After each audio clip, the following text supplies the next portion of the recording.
तस्मै श्री गुरुवे नमः। अज्ञानतिमिरान्धस्य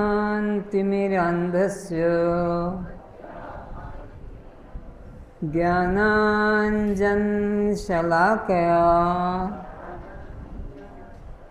चक्षुरुन्मीलितं येन तस्मै श्री गुरुवे नमः। तमसो मा ज्योतिर्गमय मृत्योर्मामृतं गमय। हे गुरुदेव, आप हमें असत मार्ग से निकालकर परमात्मा के नाम पर फैली भ्रांतियों से निकालकर परमात्मा के सच्चिदानंद स्वरूप का अनुभव कराने की कृपा करें। आप हमें अज्ञान अंधकार से निकालकर, देह भाव से निकालकर सच्चिदानंद आत्मा का, ज्ञान स्वरूप आत्मा का अनुभव कराने की कृपा करें। आप हमें जन्म मृत्यु वाले शरीर से अहंकार मिटाकर इसी में विद्यमान सच्चिदानंद परमात्मा का अनुभव कराने की कृपा करें। कस्त्वं कस्त्वं आप जड़ हैं, दृश्य हैं, अनात्मा हैं, शव हैं, पर प्रकाश हैं। आप बद्ध हैं तो जन्म मरण किसको होता है? ये भूख प्यास किसको लगती है? सुख दुख किसको मिलता है? बंध मोक्ष किसका होता है? कस्त्वं। सभी अपने मंगल नेत्रों को खोलें। श्रोताओं के रूप में विद्यमान सभी जिज्ञासुओं के चरणों में प्रणाम।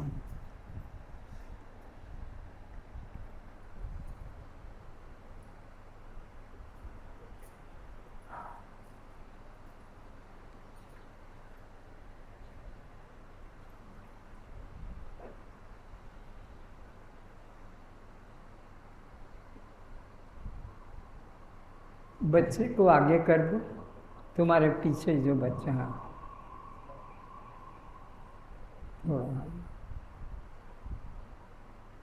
छोटे बच्चे तुम्हारे ओट में दबे ना रहे। सब क्रम से बैठो। 3 महिला बैठे हैं तो तीनों बराबर बराबर बैठो, कोई आगे पीछे ना रहे।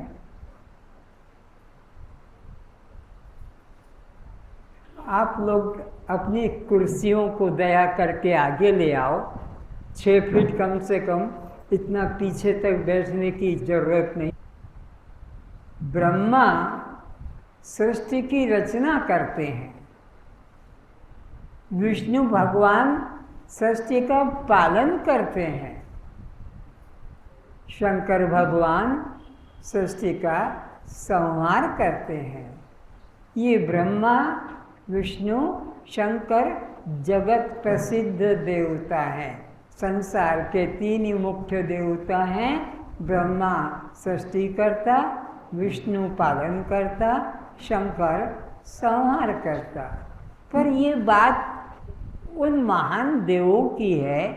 ये मनुष्य को भी जो गुरु रूप में प्रकट है, इसको भी गुरु ब्रह्मा, गुरु विष्णु और गुरुदेवो महेश्वरा गुरु को ब्रह्मा क्यों कहते हैं, गुरु को विष्णु क्यों कहते हैं, गुरु को शंकर क्यों कहते हैं? ब्रह्मा ने तो सृष्टि रची है तो ब्रह्मा उसको कह दिया, विष्णु ने पालन किया उसको विष्णु कहा, और शंकर ने संहार किया शंकर कहा। गुरु क्या उत्पन्न करता है, गुरु क्या पालन करता है, और गुरु क्या संहार करता है? तो गुरु आप में कस्तम ये उत्पत्ति करता है जो कभी किसी ने नहीं किया, ये काम गुरु का है। गुरु ब्रह्मा के तुल्य है, ब्रह्मा जैसे सृष्टि उत्पन्न करता है, गुरु हमारे अंदर देह भाव से हमको हटाकर मैं दृष्टा साक्षी आत्मा हूँ, ये महत्वपूर्ण कार्य है। गुरु को विष्णु क्यों कहते हैं? पालनकर्ता का नाम विष्णु है। तो गुरु 4 वेद, 18 पुराण,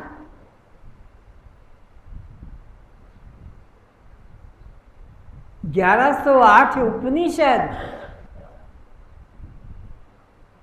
और गीता आदि इन ग्रंथों का सार निचोड़ निकालकर हमारे ब्रह्म भाव का पालन करता है, पोषण करता है, हमें ब्रह्म भाव से डिगने नहीं देता, हमें दृष्टा साक्षी भाव से हिलने नहीं देता, उस भाव में हमको दृढ़ करता है, देह भाव में घुसने नहीं देता है।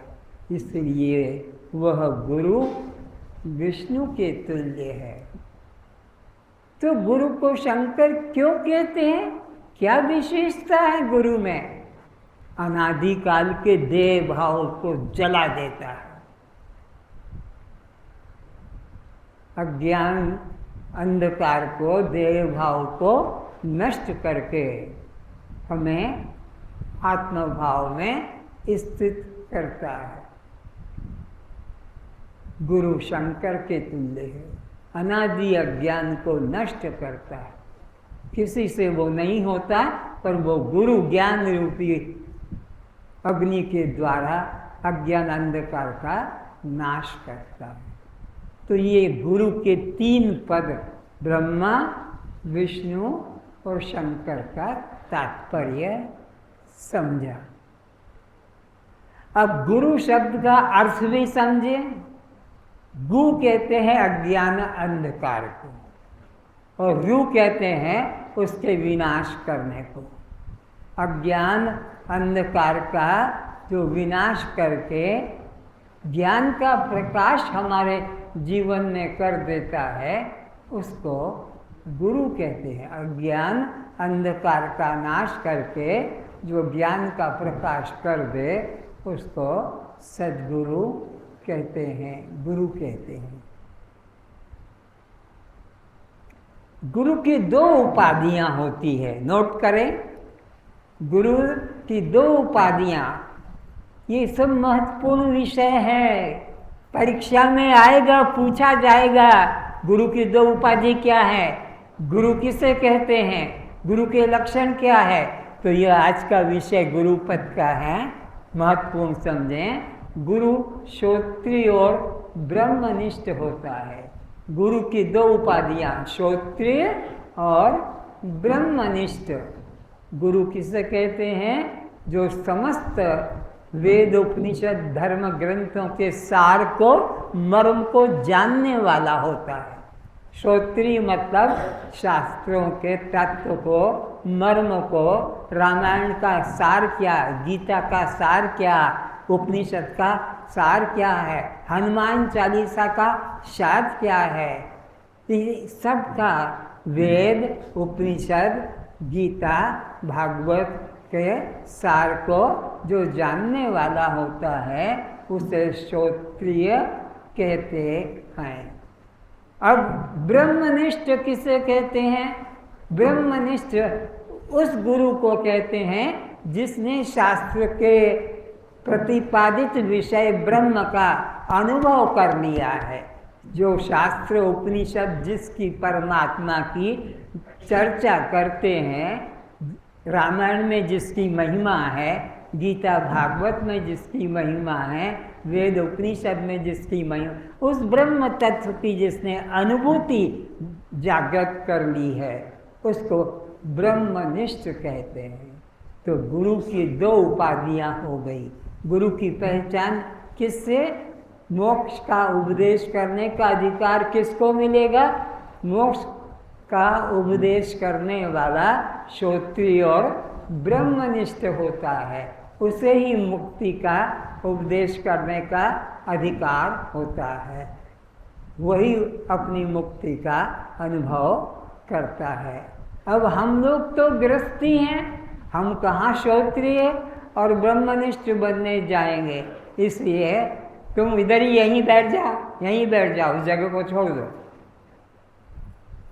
तो गुरु श्रोत्रिय और ब्रह्मनिष्ठ होता है, लेकिन हम तो गृहस्थी हैं, हम कहाँ वेद उपनिषद पढ़ने जाएंगे। तो हमें यह सब शास्त्रों को पढ़ने की जरूरत नहीं है। गुरु ने हमको बस दो शब्दों में मोक्ष का उपदेश कर दिया है। न हमको वेद पढ़ना है, न गीता पढ़ना है, न भागवत पढ़ना है, न उपनिषद पढ़ना है। लेकिन सारे उपनिषदों का, धर्म ग्रंथों का दो शब्दों में क्या है? अंदर जब श्वास जाता है तब तुम्हारे अंदर सो की ध्वनि घुसती है, सो। और जब बाहर की तरफ श्वास आता है तो फिर हम की ध्वनि होती है। गुरु कभी किसी के कान नहीं फूंकता है, ध्यान देना। गुरु कभी चेला नहीं बनाता है, ध्यान देना। गुरु कभी साधन नहीं बताता है, ध्यान देना। सद्गुरु ना चेला बनाता है, ना आपको ध्यान में बिछाता है, ना साधन बिताता है। गुरु आपको ब्रह्म का अनुभव कराता है। किस रूप में? क्यों तुम बार बार देखती हो? क्या बीमारी है तुमको? क्यों बार बार देखते? जवाब दो। कभी इधर देखा, कभी उधर से, पागलपन है क्या? पलट पलट के देखती हो। लज्जा आना चाहिए स्त्री होकर और बार बार गर्दन करके देख रही हो। तो गुरु आपको दो अक्षरों का ज्ञान कराता है। ज़्यादा लंबी चौड़ी रामायण गीता की, वेद उपनिषद की, संस्कृत की लंबी लंबी कहानियाँ नहीं बताता। अंदर जब श्वास जाता है तब सो, और जब श्वास बाहर निकलता है तो हम, ये सब में हो रहा है, सब में अभी सबको अनुभव भी कराया जाएगा। जब अंदर की तरफ श्वास घुसती है तो कौन सा वह शब्द लेकर जाती है? सो। कौन सा? अभी मुख से मैं कहला रहा हूँ, फिर मुख से कहने की भी जरूरत नहीं, अनुभव करने की है। और जब श्वास बाहर निकलेगा तो क्या उच्चारण निकलेगा? हम। क्या निकलेगा? हम। ये बोलकर मैं बता रहा हूँ, आपको भी अनुभव करना है। तो जब मैं बोलूँगा सो, तब तक तुम श्वास को अंदर की तरफ अनुभव करना। जब मैं बोलूँगा हम, तो तुम श्वास को बाहर की तरफ जाते हुए अनुभव करना। वाणी से बोलने की जरूरत नहीं है, बस ऐसा अनुभव करना, फीलिंग करना कि अंदर सो और बाहर हम। अब मैं शुरू करता हूँ, तुम अनुभव करना। आंखें बंद कर लो तो ज़्यादा एकाग्रता रहेगी। अनुभव शुरू करेंगे। सो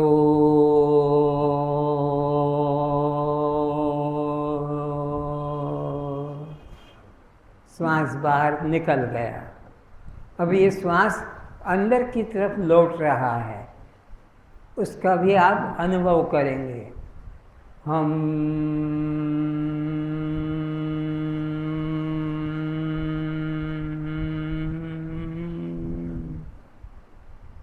फिर से सो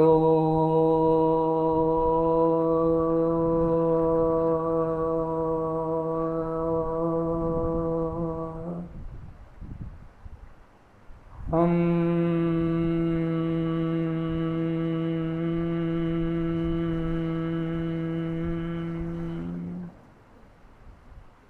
साथ साथ अनुभव करते चलें। सो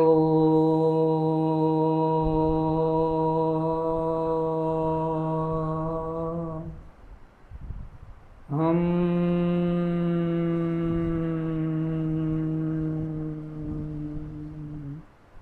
सो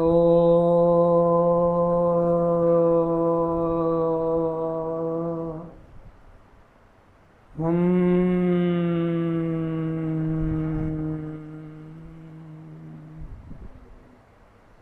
आँख खोल लें।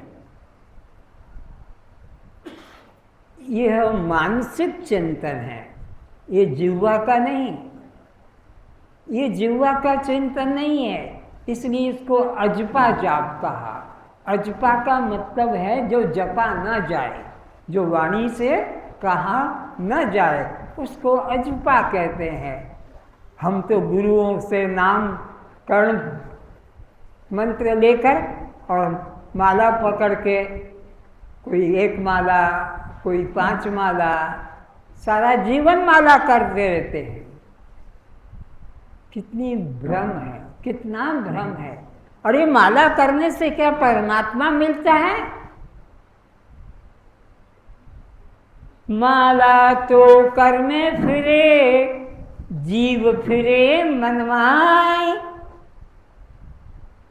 मनुआ तो ये देखा, उसको देखा, इधर देखा, उधर देखा, इसलिए तो डांटा उस माता को कि क्या कर रही हो, ये परमात्मा का पाने का रास्ता नहीं।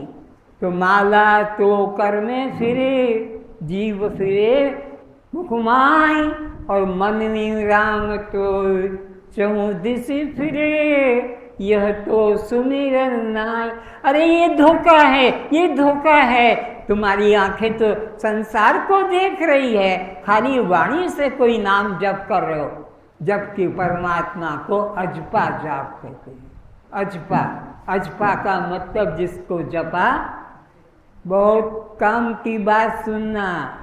हमारी जो वर्णमाला बोलते हैं मुख से, क ख ग घ ङ, ये जो क्षत्रज्ञ तक, ये जानते हो किससे बनती है? कंठ में क ख ग घ इंग, ये कंठ में बन जाती है। तालु में च छ ज झ, और ऊपर आ जाओ दांतों के पास में तो त थ द ध न, ओठों पे आ जाओ तो प फ ब भ म। ये वर्णमाला के स्थान है, पर ये जो सोहम माला है ये वर्णमाला से अलग है, इसमें वर्णमाला की जरूरत नहीं है।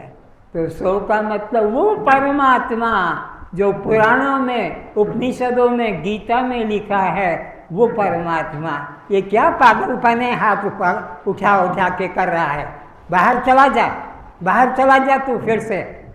अभी भी नाटक करने के लिए आया है यहाँ पर, यहाँ से उठा वहाँ गया, वहाँ से बैठ के वहाँ गया, और वहाँ हाथ पागलपन की तरह कर रहा है। तो चुप रहना नहीं आता तो बाहर कर दो इसको, बाहर बैठेगा। उठ जाओ वहाँ से, तुम नहीं बैठने के अधिकारी हो। नाटक करने के लिए आए हो, डिस्टर्बेंस करने के लिए।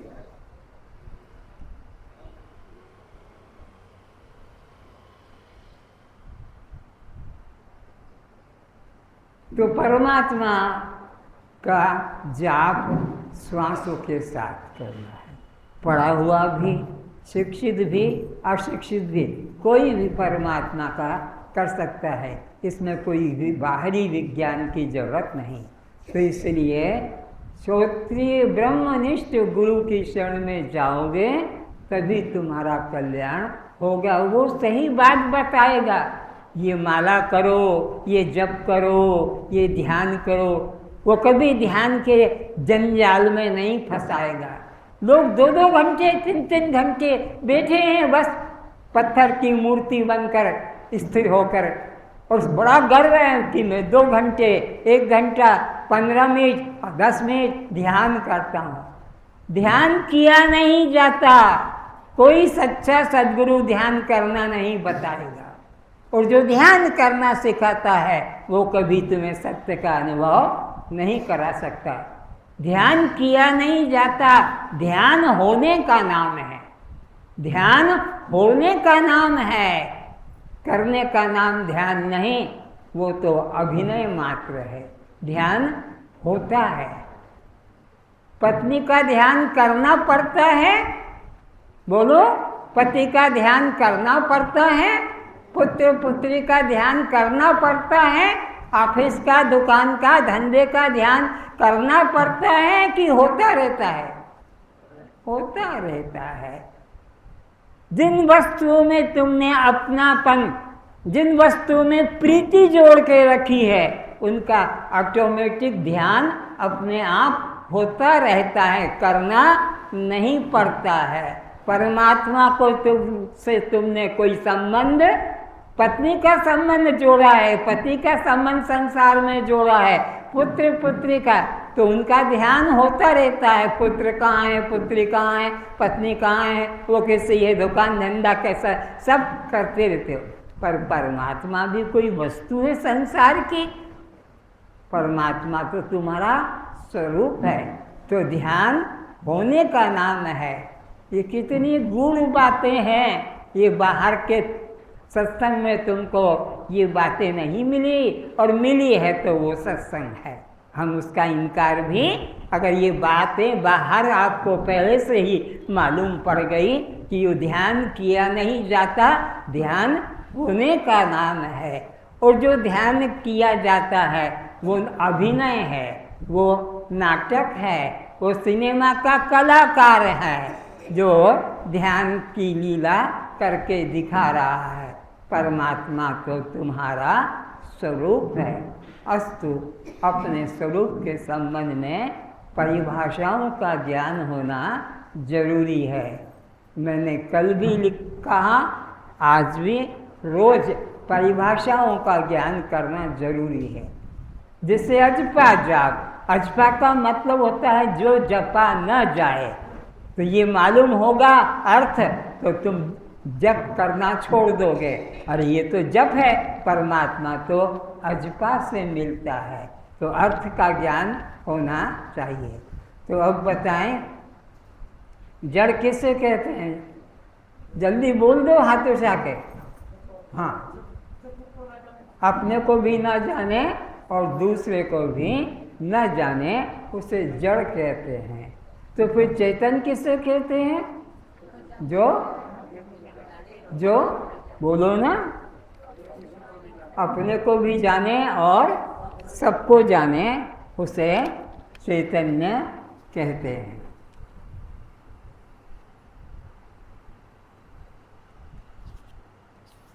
दृश्य किसे कहते हैं? दृश्य, जो दिखाई देता है उसे दृश्य कहते हैं। वो देख नहीं सकता। तुम देखकर बता देते हो कि ये कृष्ण है, ये अर्जुन है, ये, लेकिन ये तुमको बता, ये दृश्य है, तुम दृष्टा हो। तुम कौन हो?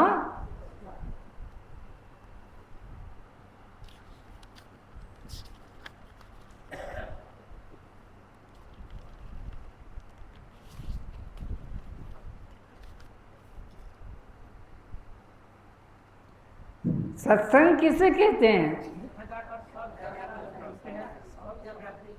जहाँ जाकर सत्य की अनुभूति हो जाती है। प्राप्ति शब्द कभी मत प्रयोग करना। ये मुझे प्राप्त हुआ, ये मुझे प्राप्त हुआ, ये मुझे प्राप्त हुआ। परमात्मा कोई वस्तु है जो गुरु दे देगा? परमात्मा की अनुभूति जहाँ हो जाए कि वो परमात्मा मैं हूँ, वो परमात्मा ये हो जाए, तो जानना कि सत्संग किया। सत्संग में परमात्मा की अनुभूति जग जाती है कि वो परमात्मा जिसे मंदिरों में ढूंढता था, तीर्थों में ढूंढता था, जिसे मैं चित्र मूर्ति में ढूंढता था, वो परमात्मा मैं स्वयं हूँ। तो सत्य किसे कहते हैं? जल्दी बोलो, आगे बढ़ेंगे कैसे फिर? अरे सत्य की पहचान नहीं तो यहाँ आए क्या झक मारने के लिए?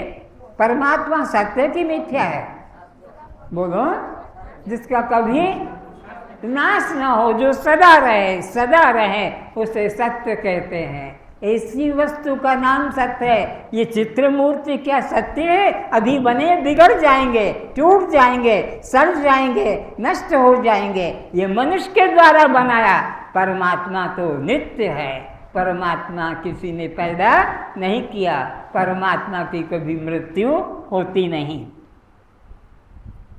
तो मिथ्या किसे कहते हैं? जो जन्म लेकर मर जाता है, उसे मिथ्या कहते हैं। जो यह समझा रहा है, आपको समझ में आ रहा है कि नहीं आ रहा है?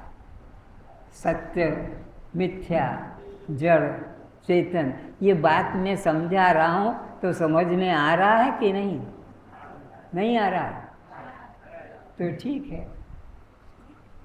जिसकी गर्दन भी नहीं हिलती है वो मुर्दा क्या बोलेगा? सत्य को पता नहीं, उसको मिथ्या का पता नहीं।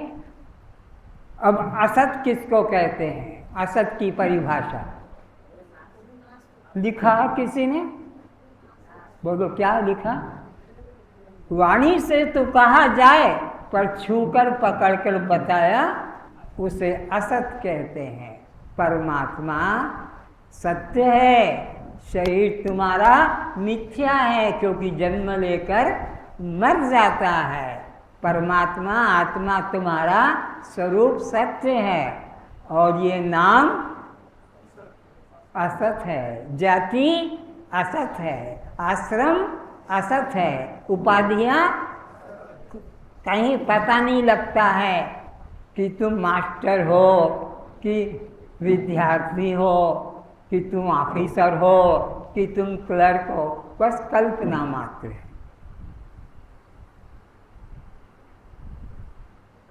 अनात्मा के 4 लक्षण क्या हैं? अनात्मा के 4 लक्षण गीता के 2 अध्याय के 23-24 श्लोक में स्पष्ट किया गया है। आत्मा क्या है, अनात्मा क्या है? कोई बताए आत्मा के 4 लक्षण?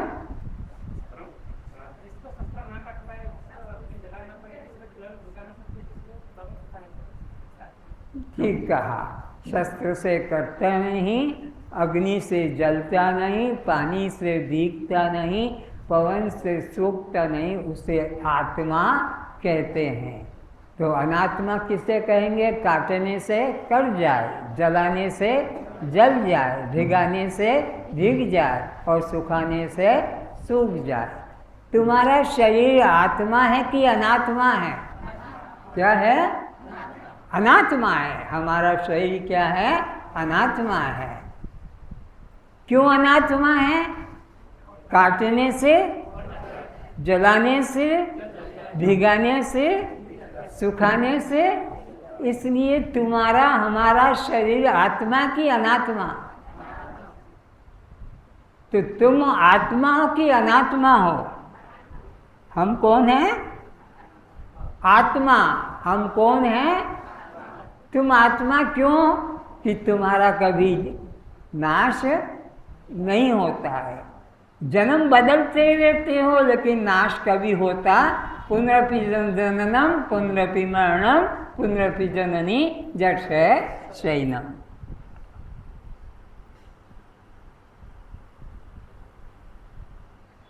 किस जीव को आत्महत्यारा कहा जाता है? किस जीव को आत्महत्यारा कहा जाता है? बातें नहीं करो, सामल एक तरफ हो जाओ। वहाँ खड़े होके बातें कर रहे हो तो विचार करना है। किस जीव को आत्महत्यारा कहा जाता है? जो अपने को देह मानता है, जो अपने को जाति वाला मानता है, अपने को नाम रूप वाला मानता है, उसकी आत्महत्यारा कहते हैं। किस जीव को ब्रह्म हत्यारा कहते हैं? जो परमात्मा को अपने से दूर मंदिर में, तीर्थ में जा रहा है ध्यान में, ये ब्रह्म हत्यारा है।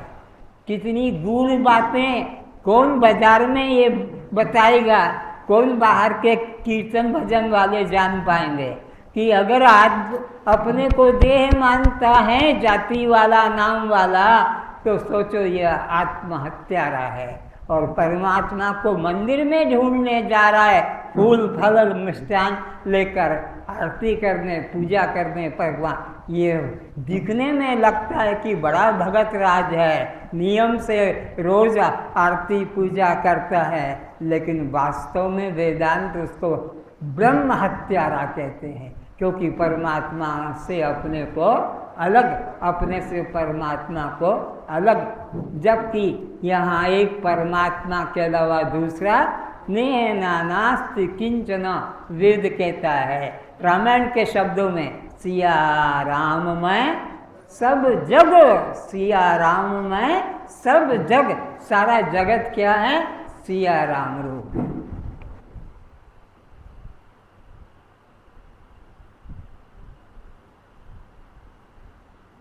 इस वेदांत शिविर में आपको किन दो हत्याओं से बचाया जाएगा? आत्महत्या और ब्रह्म हत्या। ये वेदांत शिविर का चमत्कार होगा। यह वेदांत क्लास का जो है सार होगा। तुमको देह में से हटाकर आत्महत्या के पाप से बचाया जाएगा और परमात्मा से अपने को अलगता का भ्रम हटाकर ब्रह्म हत्या से बचाया जाएगा।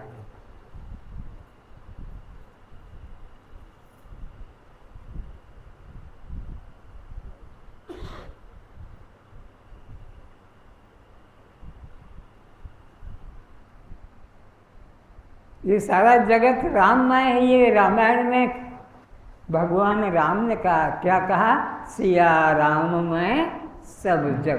तो सब परमात्मा रूप है, ये बोध जागृत कराया है। तो आप कब सोते हैं बोलो देवियों? जब नींद आती है। अपने को जब तक देह मानते आ रहे हो सब सो रहे, मोह निशा सब सोवन हारा। इसलिए उपनिषद कहता उत्तिष्ठत जागृत प्राप्त वरान निबोधता क्षीरस्य धूरा निष्ठा दुरत्या दुर्गम पथ तत्कव्यो वदंती। कठोपनिषद में यमराज भी यही उपदेश करता है, उठो जागो। कब तक सोते रहोगे? तो सोते रहने का मतलब आंखें बंद करके और पड़े रहना नहीं, बल्कि अपने को देह मानना और परमात्मा को अन्य मानना। किसी से राग द्वेष करना, किसी की हत्या करना, मांस मछली खाना, अंडा खाना, शराब पीना, सिगरेट पीना इत्यादि जो दुष्कर्म है, चोरी जारी हत्या, ये सब सो रहे हैं अज्ञान निद्रा में। इनको कहा उठो जागो, कब तक 84 के चक्कर में भटकते रहोगे।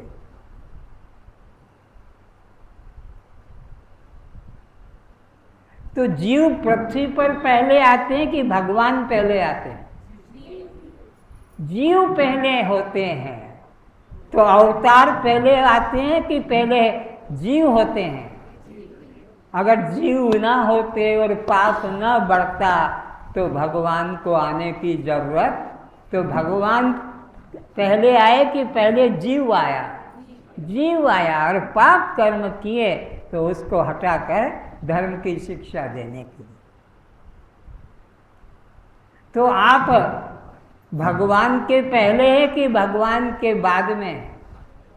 आप भगवान से भी पहले हैं, भगवान से भी ऊपर हैं, लेकिन दुख है पत्थर लकड़ी की मूर्ति को भगवान मानकर और अपना जीवन बर्बाद कर रहे हैं। आत्महत्यारे और ब्रह्म हत्यारे बने हुए, जबकि तुम भगवान से भी ऊपर हो, भगवान से भी पहले हो, लेकिन तुमने तो लकड़ी के पत्थर के खिलौनों को मनुष्य के द्वारा बनाए हुए आकृतियों को भगवान मानकर और अपने को देह में बांध रखा है।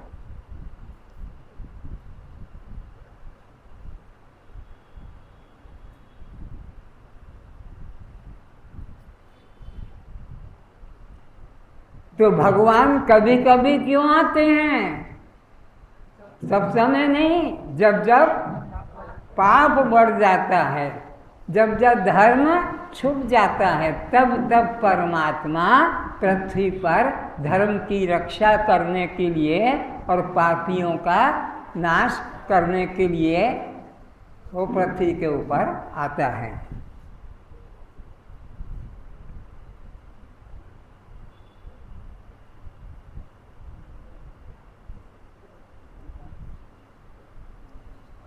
क्या मैं के बिना किसी से मेरा संबंध होता है?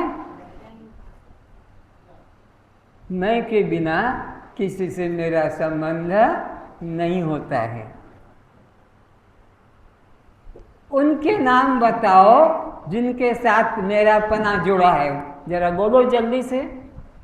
मेरा साइकिल, मेरी गाड़ी, मेरा लड़का, बोलो है सही। मेरा किन किन से मेरा पना है? अरे तुम्हारे पास में कितनी चीजें हैं जिनको कि तुम कहते हो, कितने संबंधी हैं।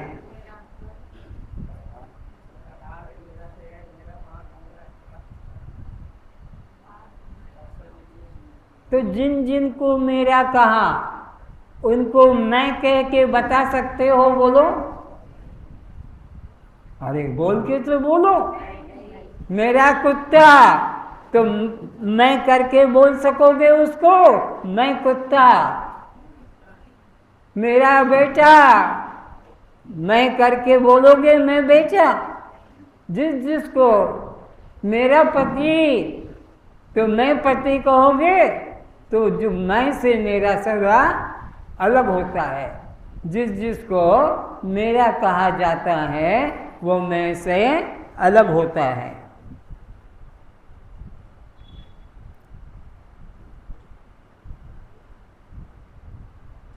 वे कौन से 6 प्रकार की योनियां हैं जिसमें जीव को 84 का चक्कर काटना पड़ता है? बोलो। 6 प्रकार, 84 लाख योनियां 6 प्रकार के शरीरों से गुजरती है। 9 लाख जल में रहने वाले, 10 लाख आकाश में उड़ने वाले, 11 लाख जमीन के अंदर रहने वाले, 20 लाख स्थावर जमीन से पैदा होने वाले, 30 लाख 4 टांग से चलने वाले और 4 लाख 2 टांग से चलने वाले।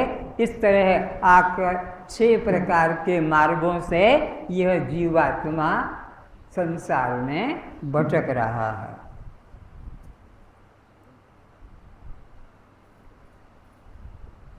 प्रतिदिन व्यक्ति कितने श्वास लेता है इसको भी समझें। 4 सेकंड में एक श्वास, ऐसे ही 1 घंटे में 900 श्वास, 24 घंटे में 21,600 श्वास गुजारता है। 4 सेकंड में 1 घंटे में 900 और इसी प्रकार 24 घंटे में 21,600 श्वास लेता है।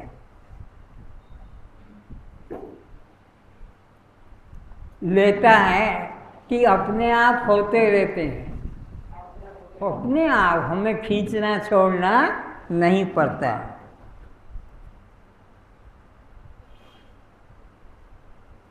देह दृष्टि सब किधर जा रहे हैं?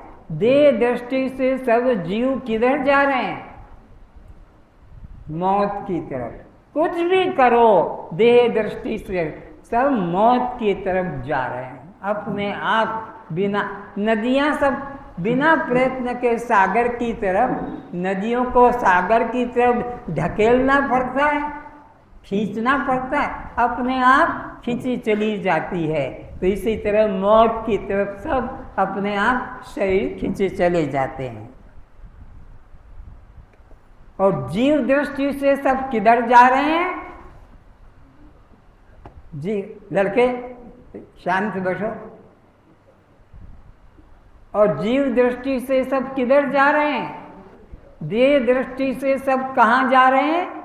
मौत की तरफ। और जीव दृष्टि से आनंद की तरफ। कुछ भी करे, चोरी डाकू हत्या पाप पुण्य, तो ये कहाँ?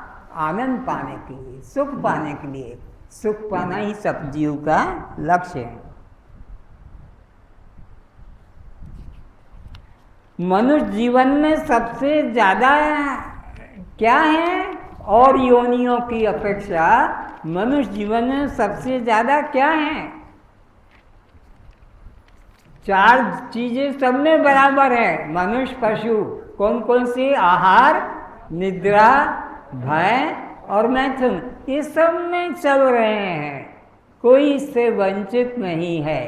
लेकिन ज्ञान मनुष्य में ज़्यादा है। ज्ञानाम नराणाम अधिकम विशेषो और ज्ञानेन हीना पशुभिः समाना। जिसको ज्ञान नहीं है जीवन में, वो किसके समान है? पशु के समान। बस ये ज़्यादा है, बाकी तो आहार, निद्रा, भय, मैथुन मनुष्य में भी है और पशु में भी है। इससे तो बराबर है, लेकिन मनुष्य के पास में ज्ञान ज़्यादा है।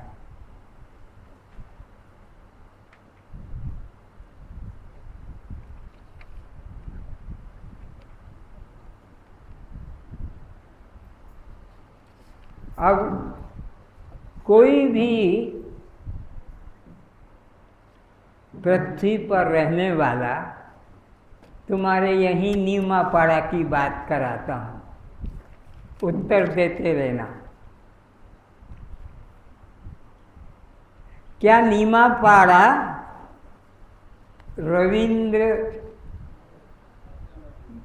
नीमापाड़ा से रविंद्र मंडप अलग है? बोलो, आगे की बात है। क्या पुरी जिला से नीमापाड़ा अलग है?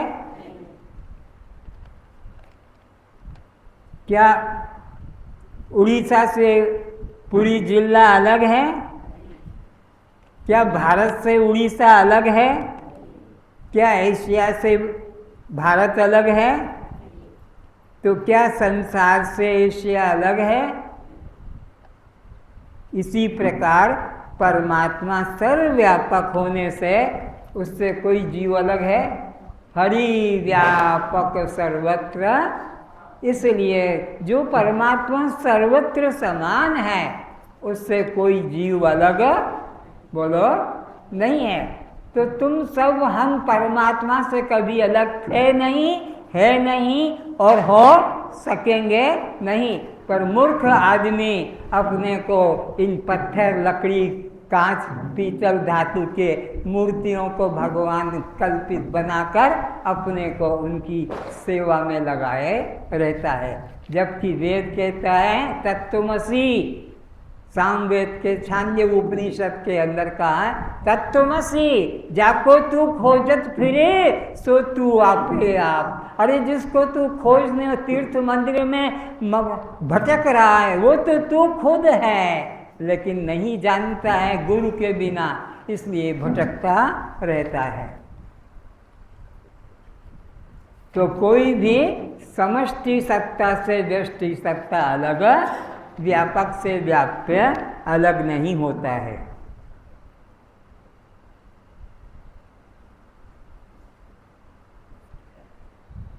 जीव ब्रह्म से अलग है कि एक है? तो जो अलग नहीं है उसको पाने के लिए साधन करना पड़ेगा कि ज्ञान करना पड़ना? जो परमात्मा अलग नहीं, उसे अनुभव करने के लिए साधन करने की जरूरत नहीं, केवल ज्ञान करने की है। साधन वहाँ करना पड़ता है जहाँ वस्तु हमसे दूर है। कार कहो, मोटर कहो, साड़ी कहो, जूता कहो, सूट कहो, हमसे सब अलग अलग हैं। तो पाने के लिए साधन करो, मेहनत करो, चोरी करो, हत्या, तब ये मिलेंगे। पर परमात्मा से तो कोई जीव अलग नहीं है, इसलिए परमात्मा को पाने के लिए साधन नहीं, जानने का साधन है। परमात्मा को पाने का है कि जानने का है? तो जानना ज्ञान से होगा कि कर्म से होगा? जानना ज्ञान से होता है, कर्म से तो जो मिलेगा नाशवान पदार्थ मिलेगा।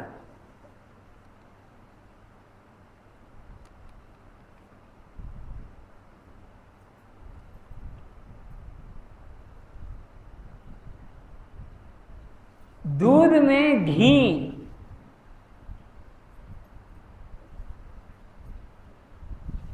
रहता है कि अलग से लाना पड़ता है? दूध में घी विद्यमान रहता है, लेकिन उसके प्राप्ति का कोई साधन करना पड़ेगा। दूध में घी है पर ऊपर आपको ऐसे मिलेगा, उसके लिए पहले दूध को गर्म करो, दही बनाओ, फिर मंथन करो, फिर मक्खन को गर्म करो, तब। पर दूध में घी विद्यमान है, पाने के लिए साधन करना है। तो तुम्हारे अंदर परमात्मा है, पर पाने के लिए ज्ञान साधन करना पड़ेगा। ज्ञान साधन नहीं करोगे तो प्राप्त परमात्मा मंदिरों में ढूंढते रहोगे, तीर्थों में ढूंढते रहोगे, पत्थर के जड़ मूर्तियों को चेतन मानोगे और अपने को पापी मानते रहोगे। उल्टा ज्ञान है।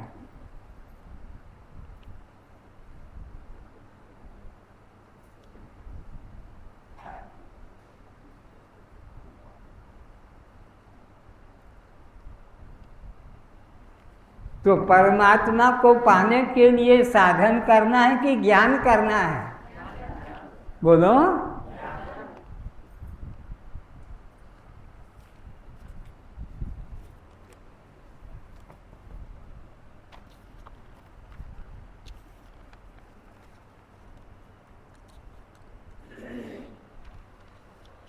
रामदास जी के शिष्य थे संत कबीरदास जी।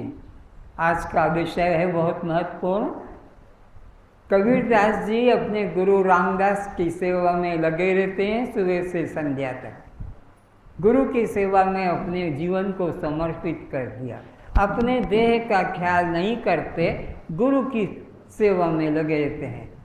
तो गुरु जी ने बाल्टी दिया, रामदास जी ने बाल्टी दिया कबीर जी को, जा गाय का दूध लेकर आ, आज मेरे बाप का श्राद्ध करना है। कबीरदास जी ने बाल्टी पकड़ी और उसको लेकर गाय का दूध लेने अपने आश्रम से बाहर गए। जब बाहर गए तो आधा घंटा हो गया। कबीरदास जी की इंतजार कर रहे हैं रामदास गुरु कि अभी तक मैंने अपने शिष्य को दूध लेने को भेजा, ये दूध अभी तक नहीं लाया। जबकि दूध तो सहज रूप से कहीं किसी गाय से मिल जाता है। 1 घंटा हो गया, दूध नहीं लेकर आया तो कबीर जी के ऊपर गुस्सा आ गया। किसको? गुरु रामदास जी को। और हाथ में सोंटी लेकर गए और ढूंढते ढूंढते मिल गया। कबीर एक गाय के पास बैठा है, गाय के आगे घास रखा है और गाय के स्तन के पास में वह बाल्टी लेकर दूध की इंतजार कर रहा है। गुरुजी ने पीछे से मारा, क्यों रे, क्या कर रहा है? गुरुदेव दूध का इंतजार कर रहा हूं। इंतजार कर रहा है? अरे जिस गाय के आगे तूने घास रखा है और दूध की आशा कर रहा है, ये मरी गाय है, मरी हुई गाय, ये दूध नहीं देगी, ये तो मर गई है।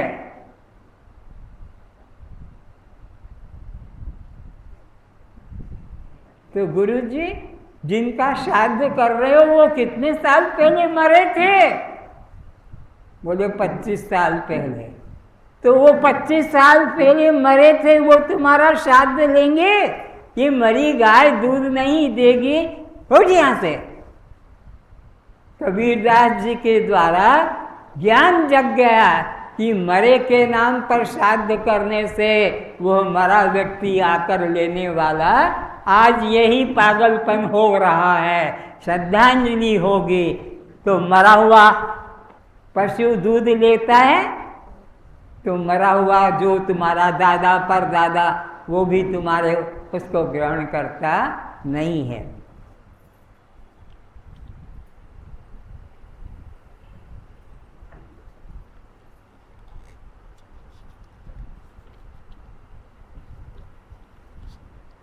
तो गुरु कौन है? नोट करो।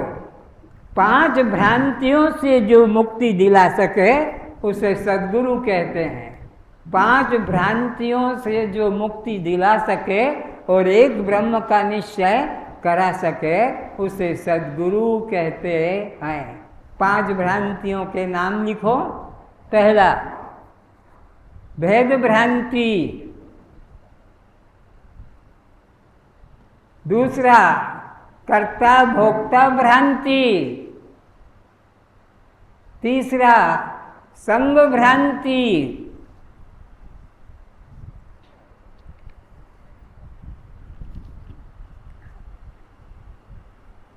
पांचवा, चौथा विकार भ्रांति। विकार भ्रांति, भेद भ्रांति, कर्ता भोक्ता भ्रांति, संग भ्रांति, विकार भ्रांति और 5वां ब्रह्म से पृथक जगत सत्य। यह 5 प्रकार की प्रबल भ्रांतियां सबके अंदर है।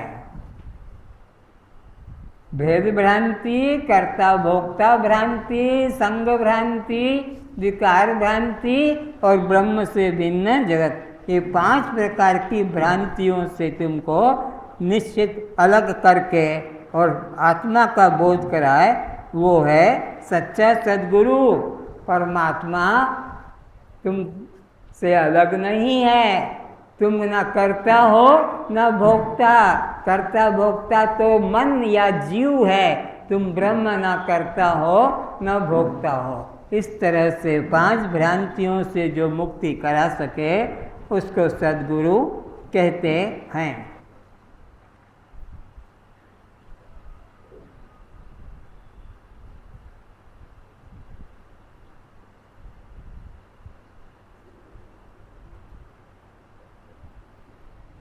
गुरु के पास जाना है तो फिर भगवान कृष्ण कहते हैं अर्जुन को, सर्वधर्मान परित्यज्य माम एकम शरणम व्रज।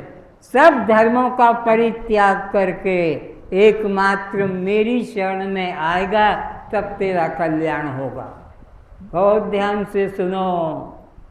18 अध्याय के 66 श्लोक में भगवान का आदेश है, सर्वधर्मान परित्यज्य मामेकं शरणं व्रज अहम त्वां सर्व पापेभ्यः मोक्षयिष्यामि मा शुच।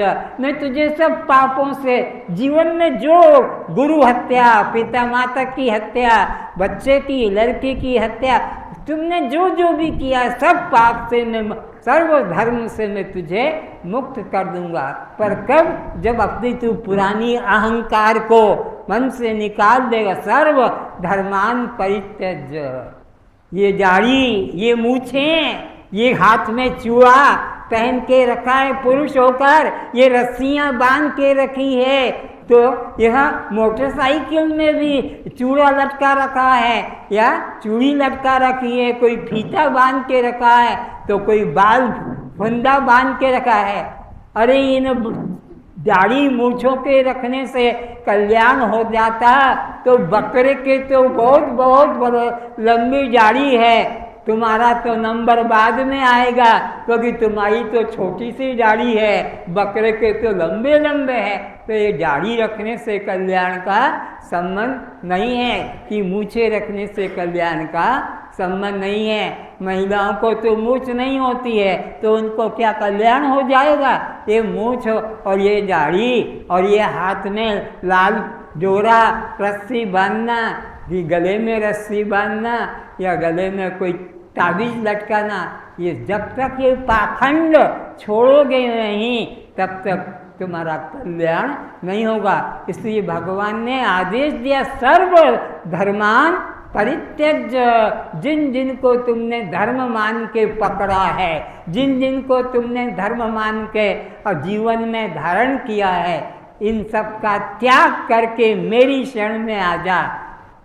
तू तेरे कर्म से मुक्त नहीं हो पाएगा। तेरी चूड़ी, तेरी चेन, तेरी फीता, तेरी दाढ़ी, तेरे मूछ, तेरे कपड़े, इनसे कल्याण कभी नहीं हुआ न होगा। मेरी बात मान जा और सबको तोड़कर दिगंबर हो जा, यानी निराभिमानी हो जा, और मैं जैसा जैसा कहूँ वैसी बात मेरी मान ले तो तेरा कल्याण हो जाएगा। तो क्या कस्त्वम, ये बस है तेरा स्वरूप, इसमें तुम श्रद्धा कर तब तेरा कल्याण होगा।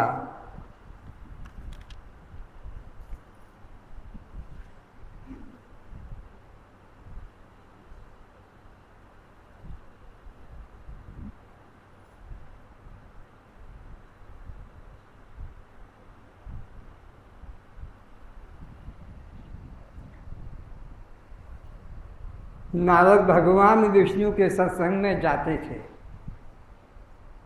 और साथ में तमूरा भी था, पास में रख देते हैं। सत्संग खत्म हुआ, तमूरे को लिया और अपना चले जाते थे। एक दिन क्या हुआ, नारद सत्संग खत्म हुआ, विष्णु भगवान ने सत्संग बंद किया। हे लड़के, चुपचाप बैठो, हाथों को ऐसे करके बैठो। तो सत्संग खत्म हुआ, तमूरा वहीं रह गया और ध्यान में क्या सुना था, क्या सुना था, क्या पूछा था, चिंतन करते चला गया। बीच में अरे मेरा तमूरा तो मैं लाना भूल गया, भागा भागा। सत्संग दरवाजा बंद, सत्संग हाल का दरवाजा बंद। लक्ष्मी जी अंदर लेपन कर रही थी, विष्णु भगवान विश्राम करने में लग गए, क्योंकि 3 घंटा प्रवचन करके उठे थे। तो नारद ने देखा सत्संग भवन बंद हो गया, मेरा तमूरा तो अंदर रह गया, पर खिड़की खुली थी, उसमें से देखा कि जहाँ मेरा तमूरा रखा है वहाँ पर लक्ष्मी जी गोबर से लेपन कर रही है। कैसे? क्योंकि लोग गोबर को पवित्र मानते हैं और उड़ीसा के घरों में तो अलग से रख लेते हैं रोज गोबर। किसी अपरिचित व्यक्ति को घर में भोजन कराते हैं, वो उड़ जाता है तो उस जगह गोबर का छींटा डालकर पोता लगाते हैं, क्योंकि अपवित्र हैं। जिन्होंने भी आत्मज्ञान नहीं पाया वे क्या हैं? अपवित्र हैं। पवित्र व्यक्ति कैसा होता है? वो आत्मभाव वाला होता है। लड़की सीधे बैठो, काय को कपड़े खोल रही हो, गर्मी लग गई तो पीछे जा। आत्मभाव वाला पवित्र होता है, देव भाव वाला अपवित्र। तो ज्ञानी घरों में अगर कोई ऐसा चला जाता है तो उस जगह गोबर डाल के पोछा मारते हैं। तो नारद ने सोचा लक्ष्मी जी वहीं पोछा लगा रही है जहाँ मैं बैठा था, क्या बात है, और कहीं तो लगाया नहीं। तो अपना देखा, न आगे से गीला न पीछे से पीला। अरे गंदा हो जाता, कोई खांसी के झटके में मूती निकल जाती कि पीछे से मल निकल जाता तो गंदा माना जाता। नारद को मन में आया कि ये क्या मामला है। तो विष्णु लक्ष्मी से तो पूछने में शर्म आए, भगवान से पूछा, हे प्रभु, सत्संग हाल में मैं जहाँ बैठा था लक्ष्मी जी वहाँ गोबर का लेपन कर रही है और किसी जगह नहीं कर रही है, ये क्या रहस्य है? बोलिया मेरे को आराम करने दे जा। नहीं, मेरे को नींद नहीं आएगी। क्यों नींद नहीं आएगी? कि न तो मेरा आगे से गीला हुआ ना पीछे से पीला निकला, फिर वहाँ गंदे की तो बात नहीं। बोले सुनेगा? हाँ सुनूंगा। तू निवरा है, निवरा। निवरा आदमी जहाँ बैठ जाता है अपवित्र हो जाता है। निगरा जिस चीज को छू देता है वो अब चीज अपवित्र हो जाती है। जा गुरु बना, निगरापना छोड़ने के लिए, पाप वासना छोड़ने के लिए। तो वह नारद गया और खोजते खोजते एक ज्ञानी संत के पास पहुंचा। ज्ञानी संत से पूछा, ज्ञानी संत ने तू क्या जानता है? बोलो मेरे को वेद, उपनिषद, गीता, रामायण सब ग्रंथों का ज्ञान है, सबका ज्ञान है। तू जानता है? तू कौन है? बोले ये मुझे नहीं पता। जब तक तू आत्मा को नहीं जानेगा तब तक तेरा कल्याण। सब वेद, उपनिषद, गीता, रामायण, भागवत सब पढ़ लिया, लेकिन तूने अपने को जाना कि तू कौन है? बोले वो नहीं मालूम है। तो सुन ले, तुम भी नोट करो। तरति शोकम आत्मवित। सनत कुमार ने कहा तरति शोकम आत्मवित, बस इतना उपदेश दिया। सारा वेद, उपनिषद, गीता, रामायण, भागवत से कल्याण नहीं हुआ नारद का, तो उपदेश क्या मिला? तरति शोकम आत्मवित। बस जो आत्मा को गुरु से जानेगा वही भव सागर से पार हो सकेगा। जिसने आत्मा को नहीं जाना उसका कल्याण कभी भी नहीं हो सकेगा। इसलिए गुरु कीजिए जान के, पानी पीजिए छान, और बिना विचारे जो करे पड़े 84 खान। बिना जाने, बिना श्रोत्रिय ब्रह्मनिष्ठ के किसी से कान फुकवा लिया और जपमाला करता है, 84 में भटकना पड़ेगा। चाहे वो गायत्री परिवार से जुड़े कि रामानुज परिवार से जुड़े कि कोई विष्णु परिवार से जुड़े, सब अगर हम अपने को आत्मा, दृष्टा साक्षी आत्मा इस रूप में नहीं जाना, तरति शोकम आत्मविद, बस वही पार होगा, बाकी सबको 84 में भटकना पड़ेगा। तो इस तरह से गुरु कीजिए जानकर गुरु करना। इन्हें गुरु कैसा हो? श्रोत्रिय भी हो और ब्रह्मनिष्ठ भी हो, तभी कल्याण हो सकेगा। गुरु के बिना और कोई साधन नहीं।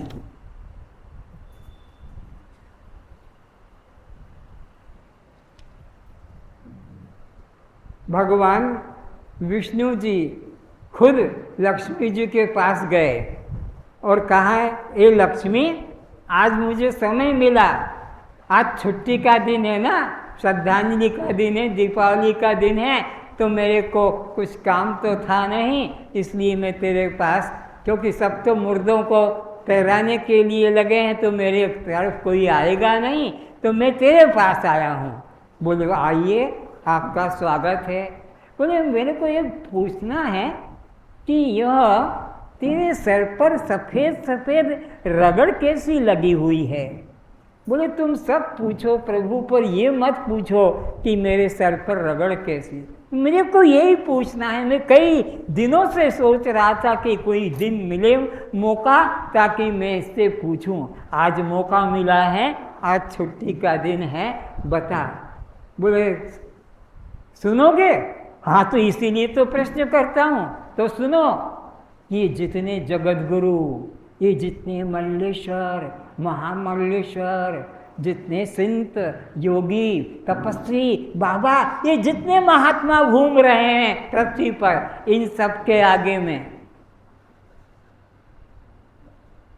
इनके चरणों में रगड़ लगाती हूँ कि शायद कोई सच्चा संत होगा तो मेरा उद्धार हो जाएगा। लेकिन एक भी मुझे कोई सच्चा संत नहीं मिला, इसलिए उनके चरणों में रगड़ लगाती हूँ।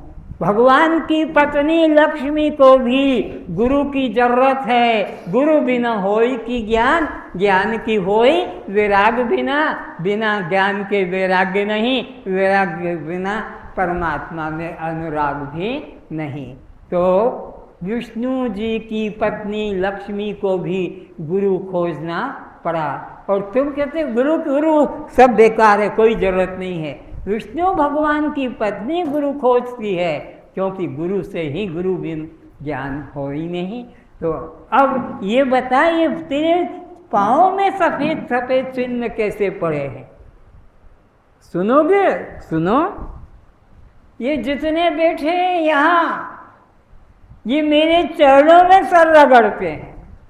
बेटा देना, बच्चा देना, नौकरी देना, व्यापार देना, बुद्धि, ये मेरे चरणों में नाना कामना लेकर, इसलिए मेरे चरणों में रगड़ लग लग के चिन्ह बन गए हैं। दुखिया सब संसार, सब संसार दुखिया है, यहाँ कोई सुखिया नहीं। तो इस तरह से लक्ष्मी जी ने अपनी महिमा बताई। इसी प्रकार की और घटना है।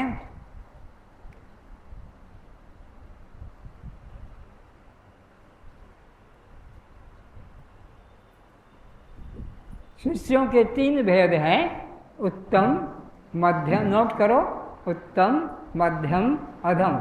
शिष्यों के 3 भेद, उत्तम, मध्यम और अधम।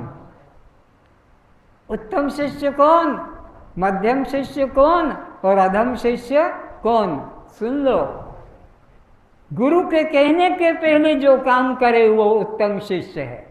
गुरु के कहने के बाद जो श्रद्धा से करे वो मध्यम शिष्य है। और गुरु के कहने के बाद भी जो मना कर दे, ये मैं नहीं करूँगा, ये मुझसे नहीं होगा, और सत्संग छोड़ के चला जाए, सत्संग छोड़ देगा, गुरु को छोड़ देगा, लेकिन अपनी मूढ़ता को, अपने अज्ञान को, अपने दोष को स्वीकार नहीं करेगा। तो शिष्यों के 3 भेद, उत्तम, मध्यम, अधम, 3 तरह के शिष्य। अच्छा, तो कल्याण किसका होगा? अधम का तो कभी कल्याण होगा ही नहीं, क्योंकि वो गुरु को गुरु नहीं मानता और गुरु के उपदेश को भी स्वीकार नहीं करता। और मध्यम का श्रद्धा से करने से कल्याण हो जाता है, उत्तम का तो हो ही जाता है। तो गुरु आपको 3 दोषों से मुक्ति दिलाता है, मल दोष, विक्षेप, नोट करो, मल दोष, विक्षेप दोष और आवरण दोष। जीव में 3 प्रकार के दोष हैं, मल दोष, विक्षेप दोष, आवरण दोष। 3 प्रकार के दोषों से जो मुक्ति कराकर एक ब्रह्म का अनुभव करा सके, उसे सद्गुरु कहते हैं। तो मल दोष क्या है और विक्षेप दोष क्या है और आवरण दोष क्या है?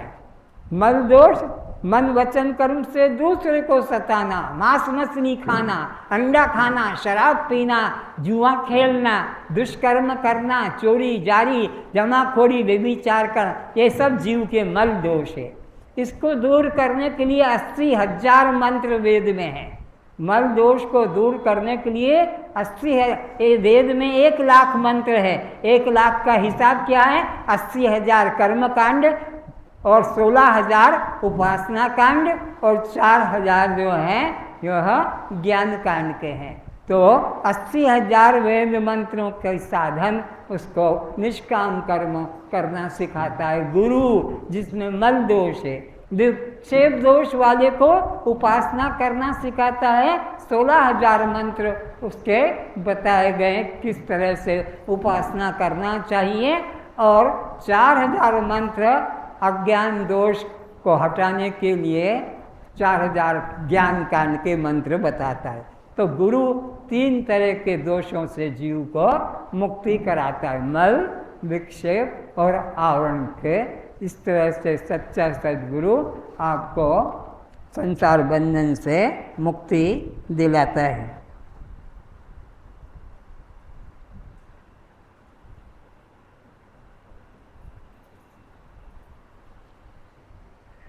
भगवान कृष्ण बैठे थे जंगल में, वीणा बजा रहे थे।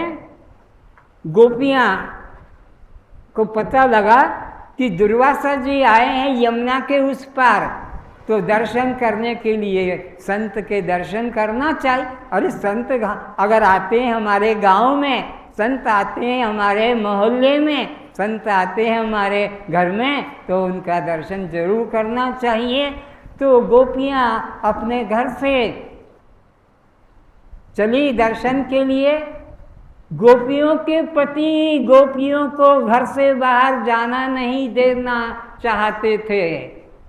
कृष्ण भगवान को अच्छा नहीं समझा जाता था उस जमाने में, तो वे गोपियों को, पत्नियों को अपने घर से बाहर नहीं जाने देते थे। आज निरंजन उसी प्रकार है, कोई उसके पास आना नहीं चाहता। तो गोपियाँ दरवाज़ा आगे का अपना खुला रखती थी और पीछे के दरवाजे से निकल जाती थी। संध्या के समय पति लोग तो अंदर आ जाते थे, दरवाज़ा आगे से खुला, पर पीछे से वो गुरु के पास जाती थी। गई जंगल में, वृंदावन में, कृष्ण से देखा कि मुरली बजा रहा है, तो इधर यमुना में बाढ़ थी। यमुना नदी में बाढ़ होने से उस पार जा नहीं सकती और दुर्वासा जी यमुना के उस पार हैं। क्या करें? संत दर्शन के बिना तो वापस जाना ठीक नहीं, संत दर्शन करना है। तो कहा कृष्ण से, अरे नदी के उस पार हमें जाने दो, का रास्ता दो। बोले मैंने तुम्हारा रास्ता कहाँ रोका? अरे वहाँ कोई साधन बता, कोई नौका भी नहीं है, तो कल चले जाना। नहीं नहीं, आज दर्शन करना है, हम प्रसाद लेकर आए हैं, उनको भोग लगाएंगे और फिर प्रसाद को ग्रहण करेंगे। तो कृष्ण ने कहा और तो कोई रास्ता नहीं है। अरे तू तो दुनिया की सब कला जानता है, कोई रास्ता तो बता कुछ तो। बोले करोगे तो कह दो यमुना मैया से कि हमारा कृष्ण बाल ब्रह्मचारी हो तो हमें उस पार जाने का रास्ता दे दो। तो गोपियों ने कहा, तो रे तेरे को मजाक करने का यही समय मिला? तू कब से ब्रह्मचारी बना?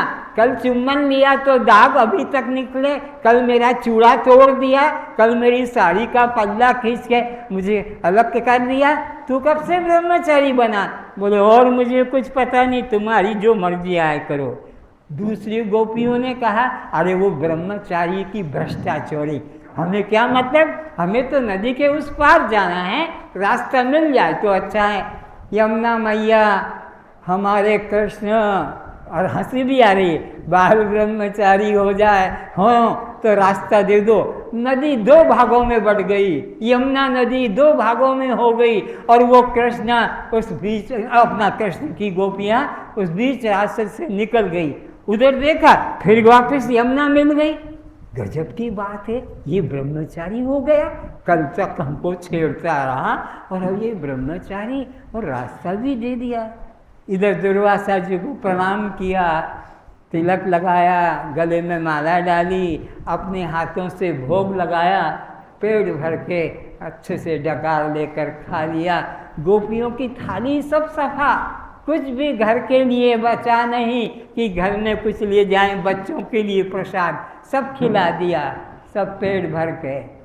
और तत्व की चर्चा हुई कि जब तक तुम ज्ञान नहीं प्राप्त करोगे तुम्हारा कल्याण नहीं होगा। दुर्वासा ऋषि गोपियों को सजग करते, तुम्हारा कृष्ण से जो प्रेम भाव है इससे तुम्हारा कल्याण नहीं होगा, तुमको पुनर्जन्म मिल जाएगा, तुम्हारा को स्वर्ग मिल जाएगा, वैकुंठ मिल जाएगा। मुक्ति की प्राप्ति तो ज्ञान से होगी और ज्ञान बिना गुरु के कभी किसी से होता नहीं। तो ज्ञान को पाने में इच्छा करो। प्रणाम किया और नदी तो फिर मिल गई यमुना। कैसे आई घर पे? तो कहे महाराज अब हमको उस पार पहुंचाओ। बोले तुम आई कैसे थी? हम कृष्ण के वचन के ऊपर विश्वास करके। क्या था कृष्ण का वचन? कि कृष्ण बाल ब्रह्मचारी हो तो रास्ता दे दो। तो हम आ गए, अब हमारे को चिंता लग रही है उधर कैसे जाएं? तो तुम ऐसा करो। दुर्वासा ने कहा, क्या कहा गोपियों को? कि दुर्वासा ऋषि ने अपने जीवन में अन्न का दाना भी ना खाया हो तो हे यमुना मैया रास्ता दे दो, अन्न का दाना ना खाया हो। गोपियों ने कहा वो तो गपोड़ी कृष्ण, ये दादा गपोड़ी, इतना लाया सब खा गया, बच्चों के लिए प्रसाद भी नहीं छोड़ा, और ये कहता है कि अन्न का दाना भी।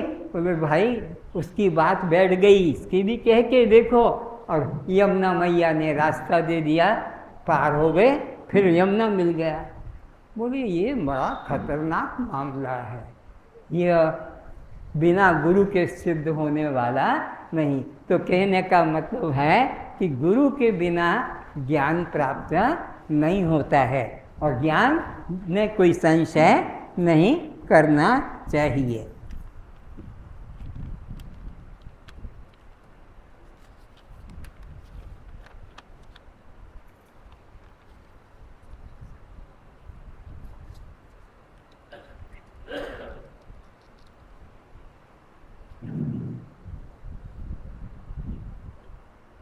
जनक को ब्रह्म पाने के लिए, मुक्ति पाने के लिए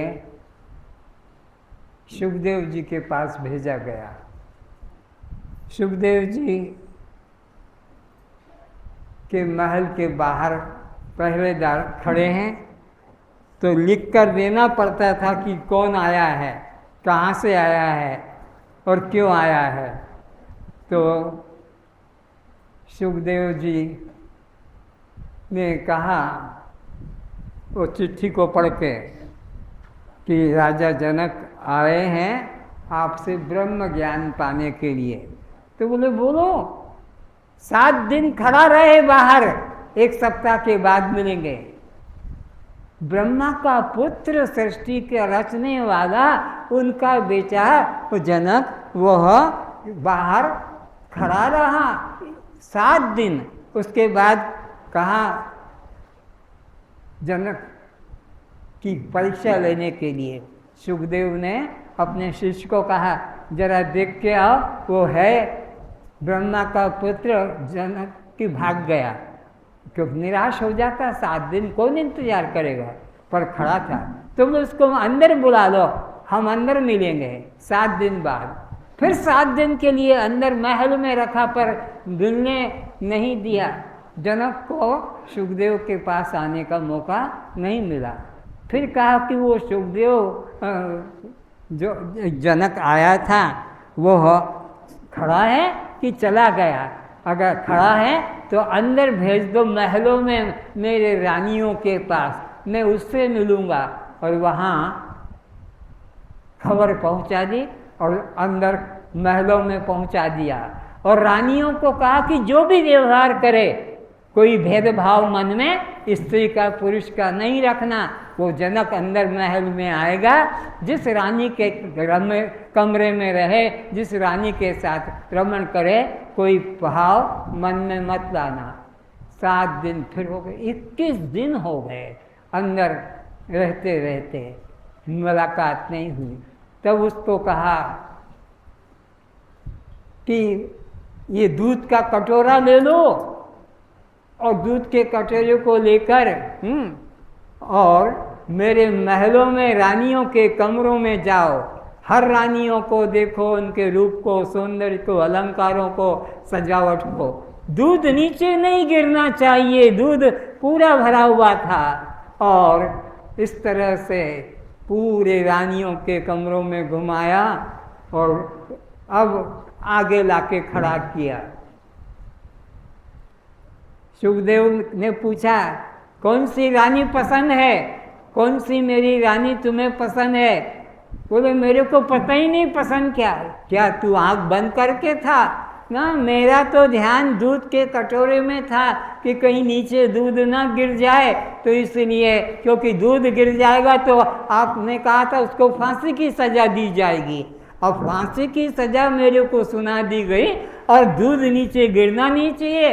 और कहा कि रानी कौन सी पसंद है? बोले मैं रानी वानी कुछ नहीं जानता, मैं तो किसी को नहीं देखा। मेरी आगे तो मौत का झूला झूल रहा था कि कहीं दूध गिर गया तो वो मेरी गर्दन कट जाएगी। एकाग्रता इस तरह से रखी। तो जिन लोगों को सत्संग में रुचि है, वो इधर उधर गर्दन घुमा के देखते नहीं, वो उठक बैठक करते नहीं, वह अपनी एकाग्रता से श्रवण करते हैं और तब जाकर उनको ज्ञान की प्राप्ति होती है।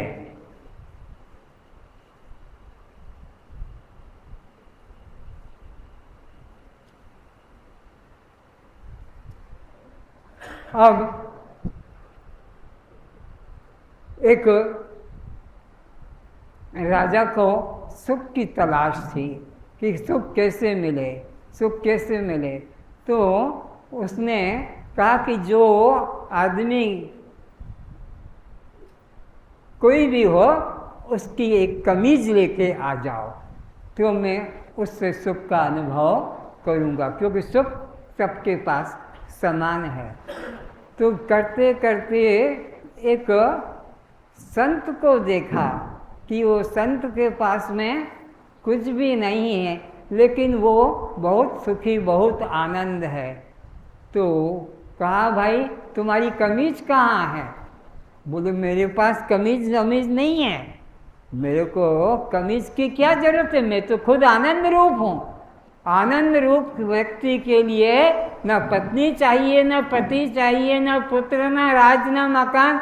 आनंद के लिए ये तो सब दुख के साधन हैं। पत्नी कहो, पति कहो, पुत्र कहो, मकान, दुकान, जमान, ये तो सब दुख के साधन, दुखिया सब संसार।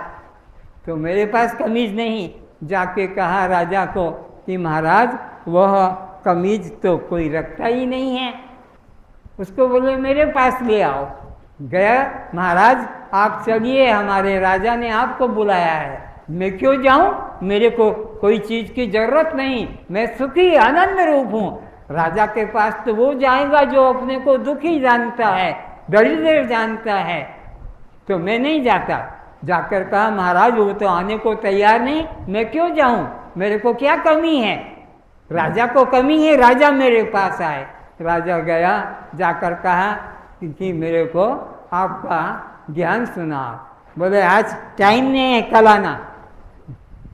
दूसरे दिन बुलाया, दूसरे दिन गया, खाया। बोले थोड़ा इधर दबा। वो भिखारी जैसा संत जिसके पास कपड़ा भी नहीं था, कमीज भी नहीं थी, राजा दूसरे दिन गया, उसकी परीक्षा लेने के लिए कहा दबा, इधर दबा। दबाया, फिर कहा कल आना, कल बताऊंगा। तीसरे दिन गया और कहा बैठ सामने, और फिर बताया कि तत्वमसि वह तू है, ये राज तू नहीं, रानी तू नहीं, तेरा नहीं, तू वो चेतन आत्मा है। बोध कराया और ज्ञान हो गया। अब कुछ चमत्कारिक बातें देख लो कि गुरु किस तरह के चमत्कार दिखाता है, जबकि उसका संसार से कोई संबंध नहीं। इस तरह से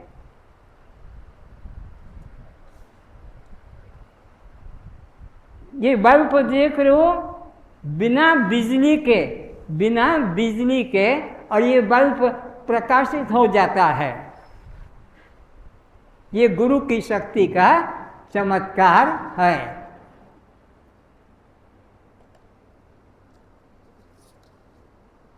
गुरु देखेगा, यज्ञ वेदी है,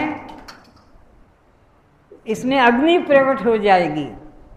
यज्ञ वेदी में आहुति देने से पंखा बंद कर देना भाई।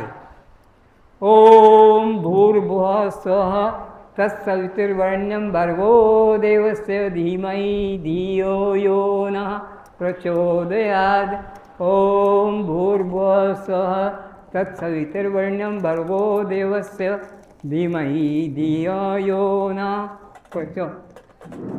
बंद कर दो पानी से।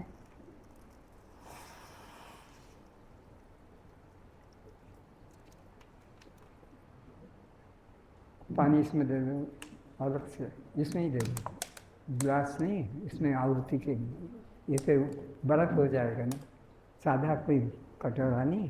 क्या करना चाहिए? अरे अच्छा, अभिषेक करेगा, ऐसे ही कटोरा। मंत्र के द्वारा अग्नि देवता प्रकट हो जाते हैं। देखो, ओम भूर्भुवः स्वः तत्सवितुर्वरेण्यं भर्गो देवस्य धीमहि धियो यो नः प्रचोदयात्। ओम भूर्भुवः स्वः तत्सवितुर्वरेण्यं भर्गो देवस्य धीमहि धियो यो नः प्रचोदयात्। इसी प्रकार देखोगे शक्ति के द्वारा गुरु आपके दोषों को दूर कर देता है, शक्ति के द्वारा आपके पापों को मुक्त कर देता है। हर जीव में पाप है, आओ और इस के द्वारा अपने को पाप से मुक्त करो। खड़े हो, इसको चीर के देखो, बिना धक्का दिए, बिना काटे, दिखाते हुए, और टुकड़े अपने आप निकलेंगे। उधर दिखाते हुए चीरो, दिखाते हुए चीरते जाओ पूरा।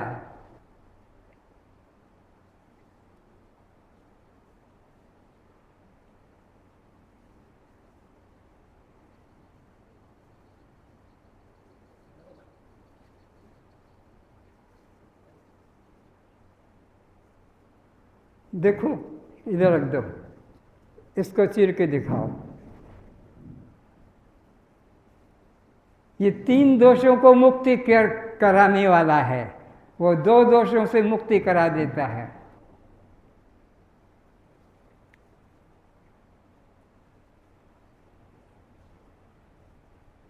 रख दो। इस तरह से और हो गए। कस्त्वम, कल का विषय आज बताता हूँ, कल आहार तत्व के ऊपर होगा। आहार जब तक शुद्ध नहीं होगा तब तक परमात्मा का ज्ञान किसी को नहीं होगा। वो आहार अशुद्ध कैसा होता है, शुद्ध कैसा होता है, उसकी चर्चा हम कल करेंगे। अब शांति पाठ करें। सर्वे भवन्तु सुखिनः, सर्वे सन्तु निरामयाः, सर्वे भद्राणि पश्यन्तु, मा कश्चित् दुर्भाग् भवेत्। सब सुखी रहें, सब निरोग रहें, सभी रूपों में एक परमात्मा को देखें। इसलिए मन वचन कर्म से किसी भी जीव को कष्ट न पहुँचाएं, निंदा गाली न करें, मारपीट न करें, चोरी हत्या न करें, मांस मछली कभी न खावें, शराब सिगरेट कभी न पीवें, गुटखा अंडा कभी न खावें, जोतुक कभी न लें, रिश्वत कभी न लें। हे परमात्मा, आप हम सभी को ऐसी समबुद्धि प्रदान करें, हम सभी का कल्याण हो। ओम शांति शांति शांति। जो राम वाला पत्थर है ना, समझे? हाँ, कस्त्वम, कस्त्वम। आप जड़ हैं, दृश्य हैं, अनात्मा हैं, शव हैं, पर प्रकाश हैं। तो जन्म मरण किसको, भूख प्यास किसको, सुख दुख किसको, बंध मोक्ष किसको? कस्त्वम। अब आप यहाँ से उठकर जब जाएंगे, पहले सुनो, बाहर एक टब है, उसमें राम भगवान जो गए थे लंका से समुद्र का पार करके, तो पत्थरों के ऊपर राम राम नाम लिखा था हनुमान के सेना वालों ने। राम पत्थर पे पांव रख रख कर समुद्र पार करके वे रामेश्वर आए और रामेश्वर से वह लंका गए। तो वो पत्थर यहाँ है अभी आपको, आप तो जाओगे नहीं वो ढूंढने।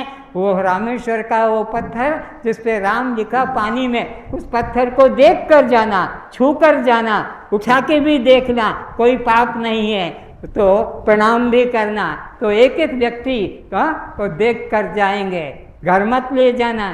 तो उठें एक एक और देखते जाएं। महिलाओं को पहले निकल जाने दें, महिला उस पत्थर को देख के निकलेंगी, छू कर उठ जाएं जल्दी से।